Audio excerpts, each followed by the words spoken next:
The new recurring expense appear under the expense options and the equipment. Now let's configure revenue by selecting Add Baseline Expense Categories. Select Yes to the confirmation pop-up box that appears. As a result, the revenue category is viewable in the Configured Expense Type combo box. This enables revenue to be chosen as an expense category. If the revenue amount is not entered, the equipment P&L total displays as the sum of all expenses per equipment. Now let's look at adding a service. From the Options menu, select Services. This feature facilitates the high-level setup of servicing information. In the Services view, you'll encounter a table displaying all currently configured services. For a new setup, this table will be empty. This occurs because categories can have mixed servicing requirements, making it impossible to set baseline service information. To create a new service, click on the plus icon in the toolbar. A pop-up will prompt for the service name. Enter the applicable name and click on the OK button to continue.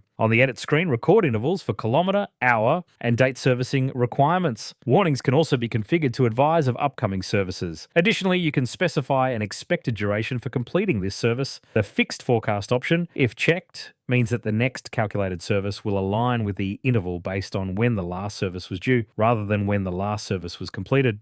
If a different service form is required, link the form template here. With a new service configured, we can go to the category view to add this new service to the applicable categories. Click on the back arrow to continue. From the Options menu, select Categories. The table view presents all services configured against the category along the pre-start interval. Select the relevant category to proceed. In the Details section, you will discover essential non-servicing information, including the parent group, pre-start details, applicable pre-start interval, and other customizable category information.